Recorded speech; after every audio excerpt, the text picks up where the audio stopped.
Élu, le 18 août porte le poids émotionnel d'un instant où ce qui a été caché en toi ne peut plus rester ignoré. Et les personnes qui t'ont sous-estimé peuvent commencer à reconnaître ce que ta fidélité silencieuse a été en train de bâtir. Tu as senti la pression dans ta poitrine lorsque quelqu'un a minimisé ta capacité, ignoré ton sacrifice ou parlé de ton avenir comme s'il avait l'autorité de le définir. Tu as souri, mais quelque chose en toi continuait de se demander si ta patience était devenue invisible. Tu as prié, travaillé, attendu et continué pendant que d'autres te mesuraient selon une ancienne version de ta vie. Pourtant, ton grand moment n'a pas besoin d'être une revanche contre ceux qui t'ont mal jugé. Il peut être l'instant où tu cesses de permettre que leur jugement devienne ton identité. La question n'est pas seulement de savoir s'ils te verront différemment, mais de savoir si toi, enfin, tu recevras ce que Dieu t'a enseigné à porter avec humilité et courage. Si tu sens que cette saison compte, mais que tu ne peux pas nommer ce qu'elle forme, le calendrier secret des élus peut t'aider à identifier la saison que tu vis et à comprendre pourquoi elle paraît si significative sans forcer chaque événement dans une prophétie. Il peut t'aider à réfléchir sur l'attente, la préparation, la clôture et les nouveaux commencements avec plus de clarté. Alors, va maintenant en haut des commentaires et clique sur le lien dans le commentaire épinglé pour accéder à l'e-book. Puis, reviens à cet instant avec ton attention intacte, car la personne qui t'a sous-estimé n'est pas la seule à avoir besoin de voir ce qui a changé. Toi aussi, tu as besoin de le voir. Il y a probablement eu un matin où tu as ouvert les yeux avant le réveil et senti une lourdeur sans explication évidente. La chambre était familière, la lumière entrait par le même rideau, et les responsabilités qui t'attendaient n'avaient pas changé. Pourtant, ton corps portait la mémoire de chaque fois qu'on t'avait dit d'attendre, de réduire tes attentes ou d'accepter moins que la grâce que tu croyais possible. Tu as tendu la main vers ton téléphone et vu des messages qui exigeaient une réponse, un travail inachevé qui...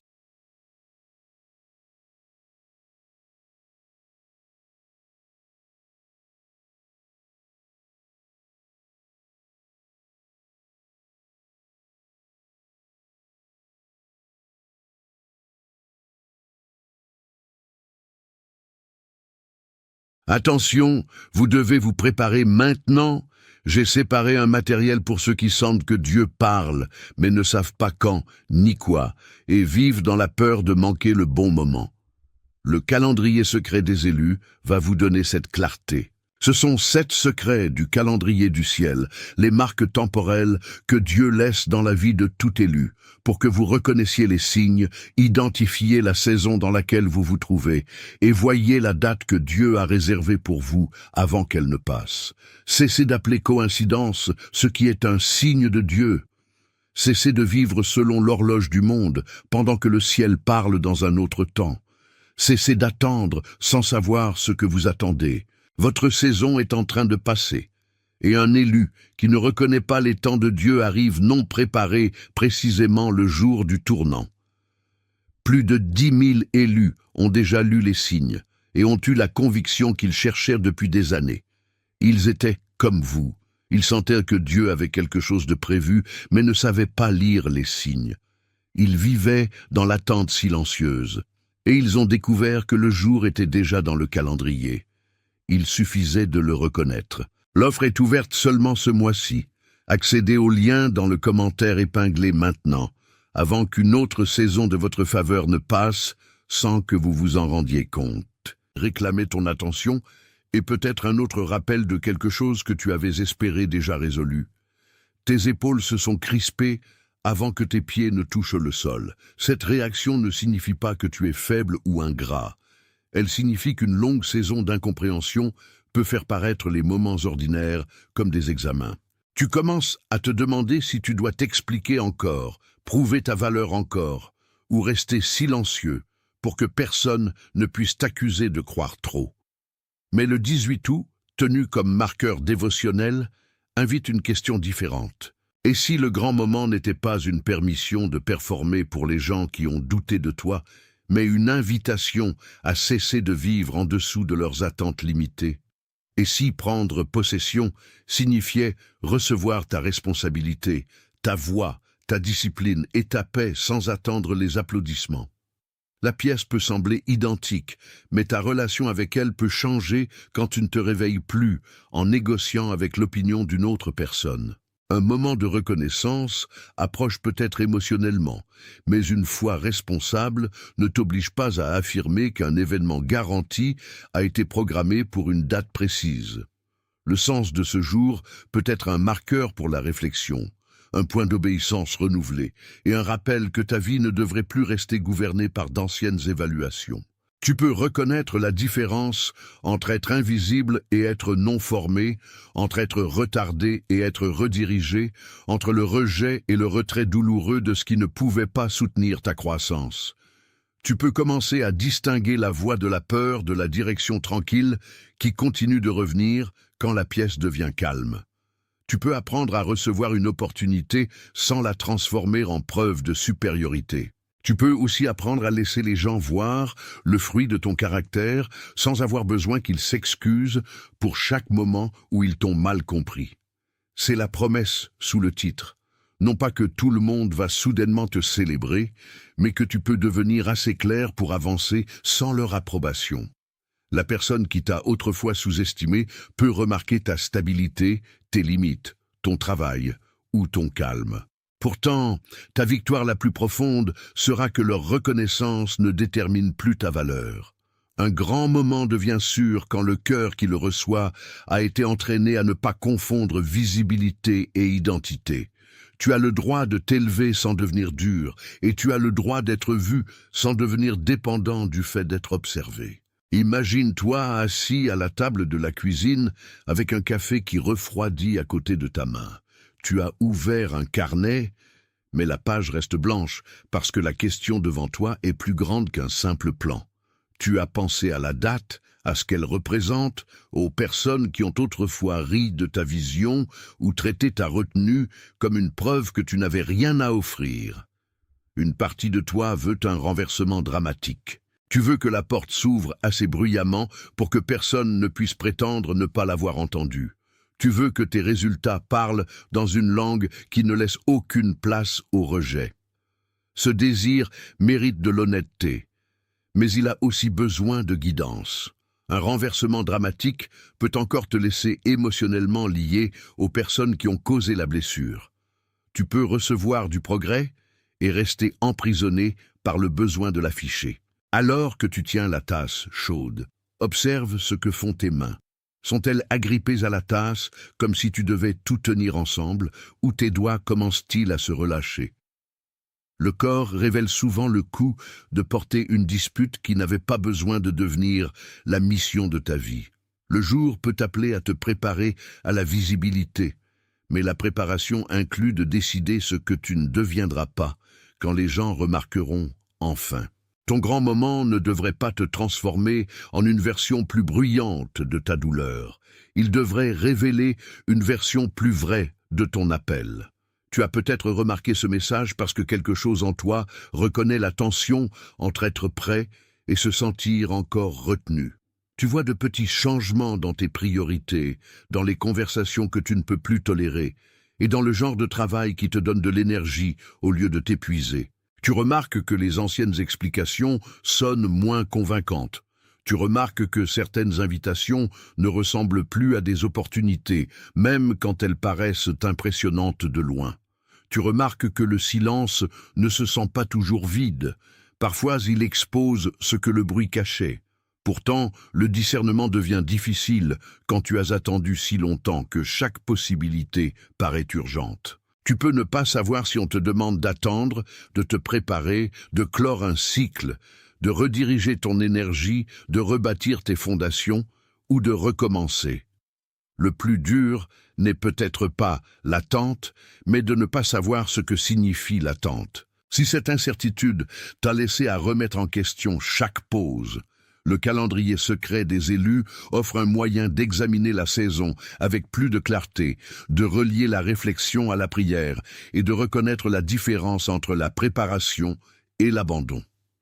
Beaucoup de lecteurs arrivés confus ou fatigués d'attendre ont dit que le matériel les a aidés à comprendre leur saison plus clairement, à organiser leurs prières ou à cesser d'interpréter chaque silence comme un abandon.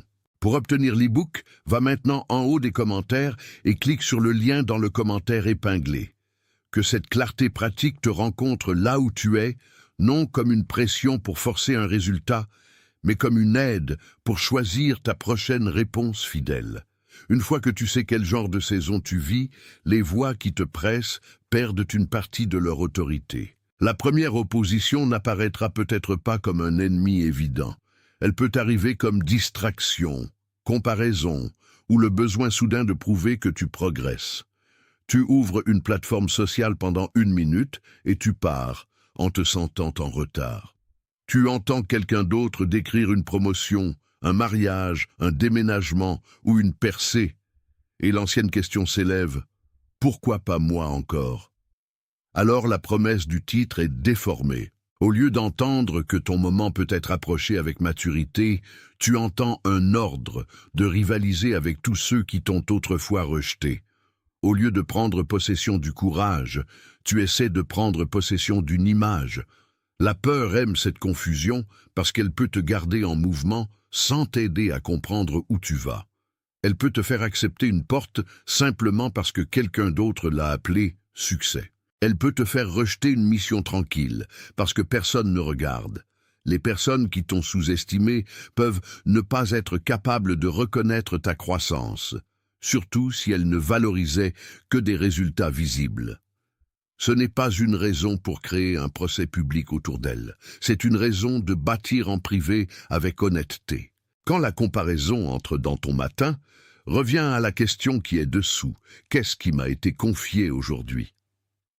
Cette question ramène ton attention du jugement des autres à ton intendance. Considère Joseph qui a été vendu par des gens assez proches pour connaître ses rêves et qui ont quand même choisi de le réduire à ce qu'il craignait.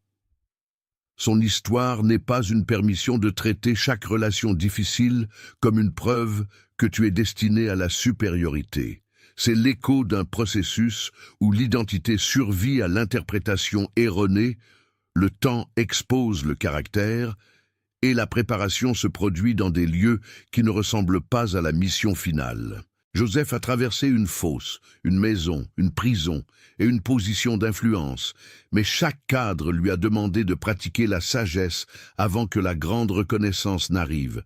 Ta version ordinaire de ce processus peut se produire à un bureau après que tout le monde est parti, dans la façon dont tu réponds à un message difficile sans abandonner ta paix, ou dans la décision de continuer à apprendre quand personne n'applaudit l'effort. Tu peux être dans une pièce où ta contribution est minimisée, pourtant la discipline que tu y pratiques peut encore façonner la façon dont tu portes la responsabilité ailleurs.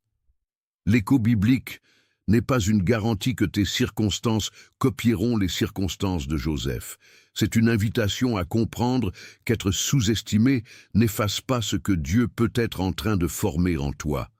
Tu n'as pas besoin d'annoncer ton potentiel à chaque personne qui ne peut pas le voir. Parfois, la réponse la plus fidèle est de devenir digne de confiance dans la prochaine petite tâche, en laissant le temps et le fruit parler plus honnêtement que l'ambition blessée.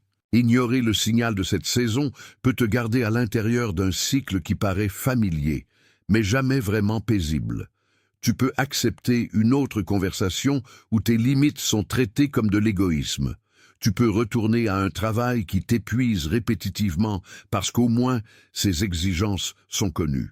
Tu peux continuer à demander aux gens de valider une décision que tu comprends déjà en espérant que leur approbation enlèvera l'inconfort de l'obéissance. Pendant ce temps, ton attention devient divisée. Tu es physiquement présent dans la pièce, mais mentalement en train de répéter d'anciennes disputes. Tu laves une tasse après une conversation difficile et tu réalises que ta mâchoire est encore crispée. Tu conduis vers la maison et tu ne peux pas te souvenir de la route parce que ton esprit a été en train de répondre à un critique qui n'est même pas là. C'est ainsi que la sous-estimation d'une autre personne peut occuper de l'espace dans ta vie longtemps après que les mots originaux ont pris fin. Elle ne te contrôle pas toujours par des insultes directes. Parfois, elle te contrôle en te faisant trop t'expliquer, trop travailler ou trop réagir. L'appel du titre à prendre possession doit donc commencer par la possession de ton attention. Tu ne peux pas recevoir une nouvelle responsabilité pendant que chaque moment tranquille est loué à une ancienne accusation. Que l'inconfort devienne une information plutôt qu'une condamnation. Il peut te montrer où tu as encore besoin de relâcher l'exigence d'être compris par tout le monde avant de te permettre d'avancer. La date devient plus significative quand tu cesses de la traiter comme une garantie et que tu lui permets de devenir un seuil de reconnaissance. Le 18 août peut te rappeler que ton grand moment ne se mesure pas par le choc sur le visage d'une autre personne. Il se mesure par l'intégrité avec laquelle tu entres ce qui suit. Tu as peut-être porté l'attention émotionnelle du titre pendant des années. Quelqu'un t'a sous-estimé, tu as enduré, et maintenant une partie de toi aspire à ce que le monde renverse son verdict. Mais l'invitation plus profonde est de laisser ta vie répondre sans devenir un tribunal. Que ton travail soit honnête, que ta parole devienne plus simple, que tes limites deviennent claires, que ta générosité reste sage au lieu d'être désespérée. Si tu as besoin d'une petite phrase de confirmation, tape les mots 888 dans les commentaires, non comme une formule ou un moyen de contrôler des résultats spirituels, mais comme un simple rappel que tu choisis la stabilité, la clarté et l'action fidèle. Puis reviens au message et remarque ce qui s'élève en toi sans essayer de le forcer. La personne qui t'a sous-estimé peut voir un résultat, mais tu es invité à voir la racine dessous. Quand la reconnaissance viendra, elle sera plus facile à porter si tu as déjà cessé de l'utiliser pour réparer ton identité. C'est là que la promesse extérieure commence à mûrir en une décision intérieure. Le conflit n'est pas seulement entre toi et les personnes qui t'ont rejeté.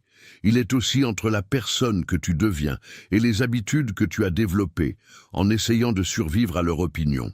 Tu as peut-être appris à minimiser tes idées avant que quiconque puisse les critiquer. Tu es peut-être devenu si indépendant que recevoir de l'aide paraît dangereux. Tu gardes peut-être tes plans cachés, non parce que le secret est toujours sage, mais parce que l'exposition a autrefois apporté de l'embarras. Tu peux aussi osciller dans la direction opposée et parler de chaque possibilité avant qu'elle ait été testée, en espérant que l'excitation publique te protégera du doute privé. Ces schémas sont compréhensibles, mais ils peuvent rendre une nouvelle opportunité difficile à reconnaître. La racine peut être une dépendance à la confirmation externe. Tu sais ce que tu valorises jusqu'à ce que quelqu'un désapprouve, puis tu commences à réarranger tes convictions autour de sa réaction. Tu sais ce que tu dois faire jusqu'à ce que personne ne le loue, puis tu te demandes si cela compte. Ce n'est pas un diagnostic, et ce n'est pas un échec moral. C'est une réponse apprise qui peut être désapprisée par une pratique patiente. Ton grand moment requiert plus qu'une nouvelle circonstance. Il requiert un nouveau centre. Quand ton identité est ancrée en Dieu plutôt que dans l'approbation publique, être vu devient utile au lieu d'être enivrant, et être ignoré devient douloureux sans devenir destructeur. Il y a un moment où la reconnaissance seule ne suffit plus. Tu peux comprendre que tu as été sous-estimé et rester encore incertain de comment répondre demain matin. Tu peux nommer la saison et porter encore les mêmes habitudes nerveuses dans chaque décision. Tu peux te sentir inspiré pendant 1 heure, puis retourner au schéma qui a été tranquillement en train de drainer ton courage. C'est pourquoi un compagnon pratique peut compter quand l'émotion d'un message s'estompe. Le calendrier secret des élus peut t'aider à transformer la réflexion en prière, à examiner la différence entre la peur et la direction et à identifier un prochain pas fidèle sans réagir par la panique. Il est pour le moment où tu as besoin de plus qu'une autre explication du timing. Tu as besoin d'un moyen plus clair de décider ce qui appartient à tes mains aujourd'hui. Pour obtenir l'e-book, va maintenant en haut des commentaires et clique sur le lien dans le commentaire épinglé. Puis rapporte la question dans ta vraie vie. Quelle réponse honorerait la personne que tu deviens, même si personne ne l'applaudit encore? Cette question peut te protéger à la fois de la passivité et de la performance. Elle fait descendre la promesse d'un sommet émotionnel et la place à l'intérieur de ton calendrier, de tes conversations, de ton travail et de tes choix. Ton esprit peut raisonner que tu n'as aucune preuve de changement, pendant que ton corps réagit comme si quelque chose d'important t'était déjà demandé. Ta poitrine se serre quand tu considères quitter un environnement familier.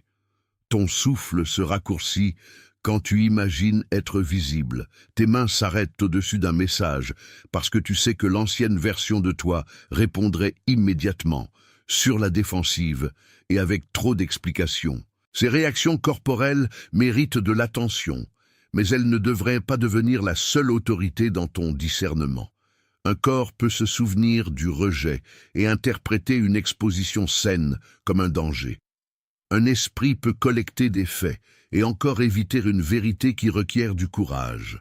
La reconnaissance spirituelle peut arriver tranquillement par une conviction croissante, une valeur cohérente ou une paix qui devient plus claire après que la peur initiale s'apaise. Rien de tout cela ne signifie que chaque sentiment fort est une instruction divine. Cela signifie que tu peux ralentir assez pour écouter de manière responsable. Demande ce qui est connu, ce qui est supposé, ce qui a été répété et ce qui reste non testé. Donne à ta décision assez de temps pour devenir clair sans transformer le délai en évitement. Quand tu places ta main sur ta poitrine et que tu respires plus lentement, tu n'exécutes pas une technique spirituelle pour forcer un résultat. Tu crées de l'espace pour répondre au lieu de réagir. Ton grand moment devrait être porté par une personne entière, non par un esprit épuisé essayant de prouver que la douleur en valait la peine. Les relations révéleront si ta transformation devient de la sagesse ou simplement une nouvelle forme de méfiance. Quand quelqu'un t'a sous-estimé, il est tentant de supposer que chaque question est une attaque et que chaque préoccupation est une tentative de te retenir.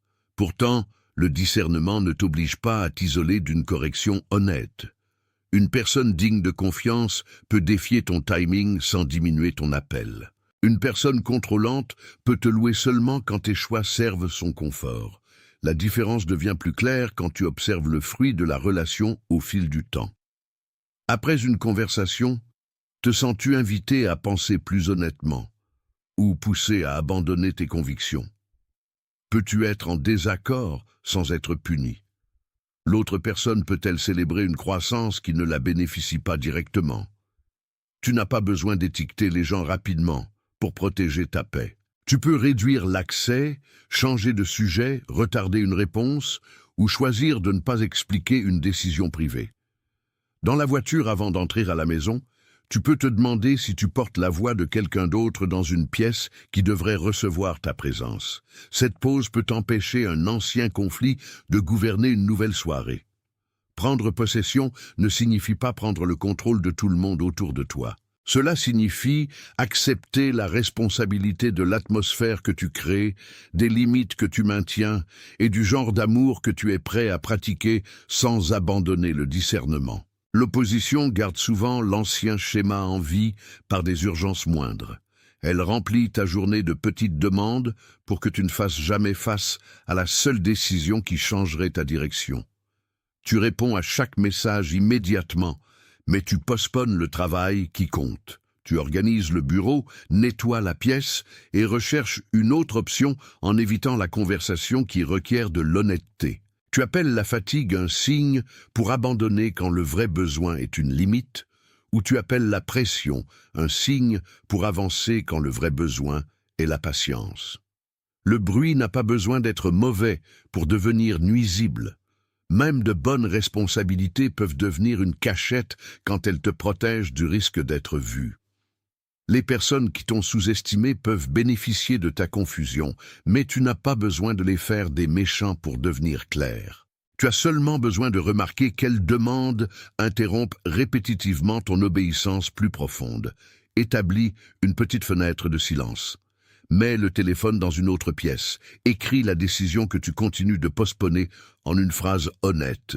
Puis demande ce que coûte le prochain pas et ce que coûte le fait de continuer le cycle. Ton attention n'est pas une ressource illimitée. Chaque jour que tu passes à défendre une ancienne identité est un jour où tu es moins disponible pour pratiquer la nouvelle. La pression ne disparaîtra pas simplement parce que tu la nommes, mais elle deviendra plus facile à refuser. Le point de tournant arrive quand tu cesses de négocier avec une vérité que tu reconnais déjà. Tu n'as plus besoin de te persuader qu'être sous-estimé était inoffensif. Cela a façonné tes habitudes, ta posture, tes choix et la façon dont tu as approché l'opportunité. Mais tu n'as plus non plus besoin de bâtir ton futur autour de la correction du passé. Tu peux reconnaître la blessure sans lui donner le volant.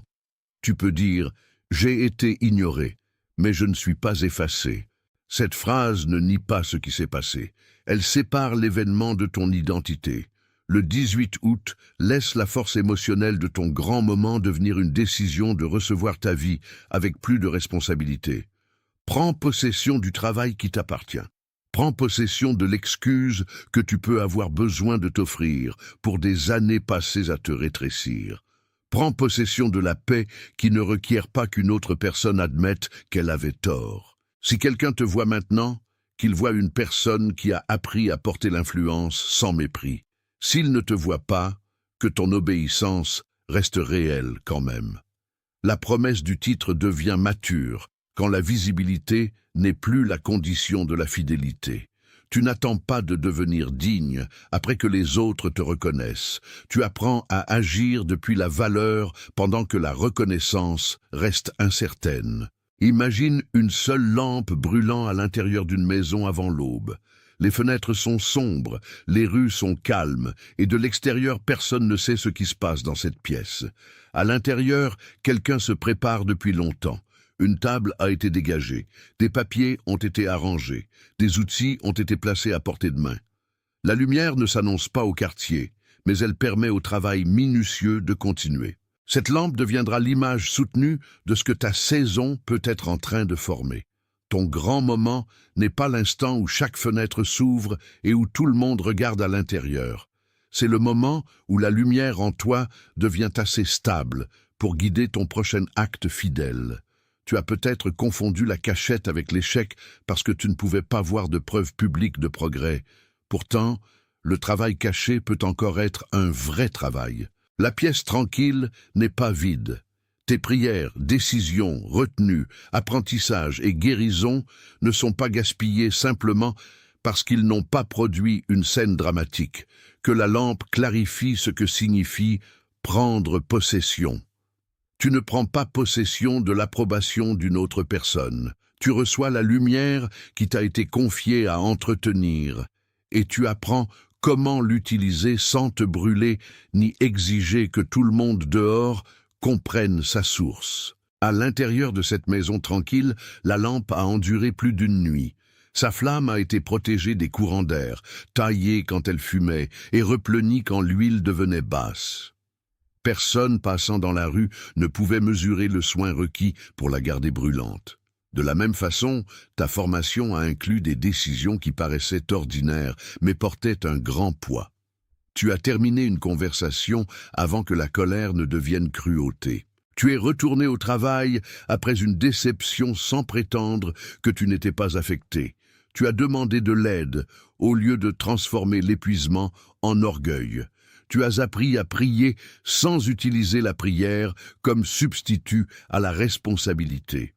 Chaque acte a ajouté de la stabilité à la lumière. Tu peux penser que la préparation devrait se sentir plus dramatique, mais beaucoup d'elle se sent comme de la répétition. La même limite est pratiquée encore. La même peur est répondue encore. La même promesse d'intégrité est gardée dans une pièce où personne n'offre d'applaudissements. Cette répétition n'est pas une preuve que rien ne se passe. Cela peut être la façon dont ton caractère devient assez fiable pour porter la visibilité. Si ton grand moment implique une plus grande influence, alors la formation cachée compte parce que l'attention magnifie ce qui est déjà présent. Une lumière stable peut guider quelqu'un. Une flamme négligée peut remplir la pièce de fumée. Le travail sous le titre n'est donc pas seulement d'être vu, mais de devenir capable d'être vu sans perdre ton centre. La lampe connaît aussi l'opposition. Une porte laissée ouverte peut laisser entrer l'air froid. Une main imprudente peut la déplacer trop près d'un rideau. Une panne de courant peut rendre la pièce soudainement sombre, même si la personne à l'intérieur n'a rien fait de mal. Ta saison a inclus des interruptions que tu n'as pas choisies. Le rejet de quelqu'un a peut-être fermé une porte que tu t'attendais à entrer. Une réponse retardée a peut-être forcé à te demander si ton effort comptait. Une critique a peut-être fait que tu couvres la lumière parce que l'exposition paraissait dangereuse. Ces expériences peuvent restreindre le mouvement sans prouver que la flamme a été éteinte. Les personnes qui t'ont sous-estimé ont peut-être fait partie de la pression. Mais le danger plus profond est de croire que leur jugement décrit la condition de ta lumière. Tu peux te protéger sans te cacher pour toujours. Tu peux déplacer la lampe loin du courant d'air, fermer la porte et garder la pièce illuminée. Cela peut signifier changer un rythme, limiter une conversation ou refuser de partager un plan inachevé avec des gens qui traitent la vulnérabilité comme un divertissement. La protection n'est pas de la lâcheté quand elle préserve ce qui est encore en développement. Et toutes les portes fermées ne sont pas un signe spirituel. Parfois c'est simplement une limite que tu as besoin de fixer parce que la sagesse prête attention aux conditions. La flamme reste à toi à entretenir, mais entretenir inclut à la fois le courage. Attention, vous devez vous préparer maintenant. J'ai séparé un matériel pour ceux qui sentent que Dieu parle, mais ne savent pas quand ni quoi, et vivent dans la peur de manquer le bon moment. Le calendrier secret des élus va vous donner cette clarté. Ce sont 7 secrets du calendrier du ciel, les marques temporelles que Dieu laisse dans la vie de tout élu, pour que vous reconnaissiez les signes, identifiez la saison dans laquelle vous vous trouvez, et voyez la date que Dieu a réservée pour vous avant qu'elle ne passe. Cessez d'appeler coïncidence ce qui est un signe de Dieu. Cessez de vivre selon l'horloge du monde, pendant que le ciel parle dans un autre temps. Cessez d'attendre sans savoir ce que vous attendez. Votre saison est en train de passer, et un élu qui ne reconnaît pas les temps de Dieu arrive non préparé précisément le jour du tournant. Plus de 10 000 élus ont déjà lu les signes et ont eu la conviction qu'ils cherchèrent depuis des années. Ils étaient comme vous, ils sentaient que Dieu avait quelque chose de prévu, mais ne savaient pas lire les signes. Ils vivaient dans l'attente silencieuse, et ils ont découvert que le jour était déjà dans le calendrier. Il suffisait de le reconnaître. L'offre est ouverte seulement ce mois-ci. Accédez au lien dans le commentaire épinglé maintenant, avant qu'une autre saison de votre faveur ne passe sans que vous vous en rendiez compte.